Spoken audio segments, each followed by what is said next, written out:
City ರವಿಯನ್ನ ಬಂಧಿಸಿ ರಾತ್ರಿಯಿಡೀ ಸುತ್ತಾಡಿಸಿದಂತಹ ಒಂದು ಪ್ರಕರಣಕ್ಕೆ ಸಂಬಂಧಪಟ್ಟಂತೆ ಈ ಆರೋಪದ ಬಗ್ಗೆ ಬೆಳಗಾವಿ ಪೊಲೀಸ್ ಆಯುಕ್ತರು ಒಂದು ಸ್ಪಷ್ಟನೆಯನ್ನ ಈಗ ಕೊಟ್ಟಿದ್ದಾರೆ. ಅವರು ಹೇಳೋ ಪ್ರಕಾರ ಒಂದು ಮಾಧ್ಯಮ ಪ್ರಕಟಣೆಯನ್ನ ಕೂಡ ಈಗ ಏನು ಹೊರಡಿಸಿದ್ದಾರೆ ಎಡಮಾರ್ಟಿನ್ ಅವರು, ಅದರಲ್ಲಿ ಅವರು ಹೇಳೋದು ಸಿಟಿ ರವಿ ಭದ್ರತೆ ದೃಷ್ಟಿಯಿಂದ ನಾವು ಶಿಫ್ಟ್ ಮಾಡಿದ್ವಿ, ರಾತ್ರಿ ಎಲ್ಲ ಅವ್ರನ್ನೇನು ಸುತ್ತಾಡಿಸಿದ್ದಲ್ಲ, ಬದಲಾಗಿ ಭದ್ರತಾ ದೃಷ್ಟಿಯಿಂದಾಗಿ ಅವ್ರನ್ನ ಬೇರೆ ಬೇರೆ ಕಡೆಗೆ ನಾವು ಕರ್ಕೊಂಡು ಹೋಗ್ಬೇಕಾಯ್ತು, ಕಾನೂನು ಸುವ್ಯವಸ್ಥೆ ಹದಗೆಡಬಾರದು ಅನ್ನೋದಕ್ಕೋಸ್ಕರ ನಾವು ಈ ಕ್ರಮವನ್ನು ಕೈಗೊಂಡ್ವಿ ಅಂತ ಹೇಳಿ ತಮ್ಮ ಮಾಧ್ಯಮ ಪ್ರಕಟಣೆಯಲ್ಲಿ ಈಗ ಎಡಮಾರ್ಟಿನ್ ಅವರು ಸ್ಪಷ್ಟನೆಯನ್ನು ಕೊಟ್ಟಿದ್ದಾರೆ. ಆದರೆ ಈಗಿರುವಂತಹ ವಿಚಾರ, ಈ ಘಟನೆ ಆಗಿರುವಂಥದ್ದು ಗುರುವಾರ ರಾತ್ರಿ ಇಡೀ ಅವ್ರನ್ನ ಸುತ್ತಾಡಿಸಿದ್ದಾರೆ ಅನ್ನುವಂಥದ್ದು ಸಿಟಿ ರವಿ ಹೇಳ್ತಾ ಇರೋದು. ಜೊತೆಗೆ ನಾನು ಲೊಕೇಶನ್ಸ್ ಕೂಡ ನಿಮಗೆ ಶೇರ್ ಮಾಡಿದ್ದೀನಿ, ಹಾಗೆ ಮಾಧ್ಯಮದವರು ಕೂಡ ಆವಾಗ ಫಾಲೋ ಮಾಡಿದರು. ನಿಮಗೂ ಕೂಡ ಗೊತ್ತಿದೆ ನೋಡಿ, ಎಲ್ಲೆಲ್ಲಿ ಕರ್ಕೊಂಡು ಹೋದರು, ಆ ಡ್ಯಾಮ್ ಹತ್ರ ಎಲ್ಲೋ ಕರ್ಕೊಂಡು ಹೋದರು, ಇನ್ನೊಂದು ಯಾವುದೋ ಒಂದು ಕಡೆ ಅಜ್ಞಾತ ಸ್ಥಳಕ್ಕೆ ನನ್ನನ್ನು ಕರ್ಕೊಂಡು ಹೋದರು ಅನ್ನುವಂಥದ್ದೆಲ್ಲವೂ ಕೂಡ ಅವರು ಆರೋಪ ಮಾಡಿದರು.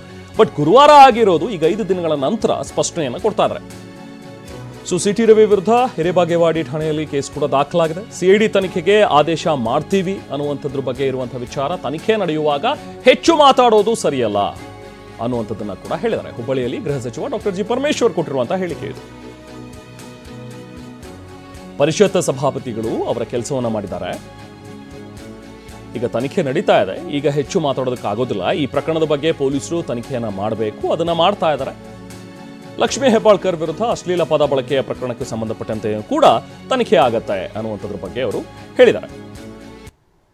ಅಲ್ಲಿಯ ಸಾಧಕ ಬಾಧಕಗಳನ್ನು ನೋಡಿಕೊಂಡು ಸ್ಪೀಕರ್ ಅವರು ಅವರ ಅಭಿಪ್ರಾಯಗಳನ್ನು ತಗೊಂಡು ಅದೆಲ್ಲ ಪ್ರೊಸೀಜರಲ್ಲಿ ಮಾಡುವಾಗ ಸ್ವಲ್ಪ ಡಿಲೇ ಆಗ್ಬೋದು, ಆದರೆ ಅದನ್ನು ಸರಿಯಾದ ರೀತಿಯಲ್ಲಿ ಮಾಡಬೇಕು. ಅದಕ್ಕಾಗಿ ನಾವು ಇವತ್ತು COD ಕೊಟ್ಟಿದ್ದೇವೆ, ತನಿಖೆ ಮಾಡಿ ಅದರಲ್ಲಿ ಏನಿದೆ, ಏನು ಸತ್ಯಾಸತ್ಯತೆಯನ್ನು ನೋಡಬೇಕಲ್ಲ. ಕೆಲವರು ಹೇಳ್ತಾರೆ ಈಗ ಅವ್ರು ಹೇಳಿದ್ದಾರೆ, ನಾನು ಆ ರೀತಿ ಹೇಳಲೇ ಇಲ್ಲ ಅಂತ ಹೇಳಿದ್ದಾರೆ ರವಿ ಅವರು. ಆದರೆ ಅಲ್ಲಿ ನಡೆದಿರೋದೇ ಬೇರೆ ಅಂತ ಬೇರೆಯವರು ಹೇಳ್ತಾರೆ. ಸಾಕ್ಷ್ಯಗಳು ಪಕ್ಕದಲ್ಲಿದ್ದವರೆಲ್ಲ ಕೇಳಿಸ್ಕೊಂಡವರು ಅವರು ಹೇಳ್ತಿದ್ದಾರೆ. ಇದೆಲ್ಲ ತನಿಖೆ ಆಗಬೇಕಲ್ಲ, ಅದಕ್ಕಾಗಿ COD ಆದೇಶ ಮಾಡಿದ್ದೇವೆ.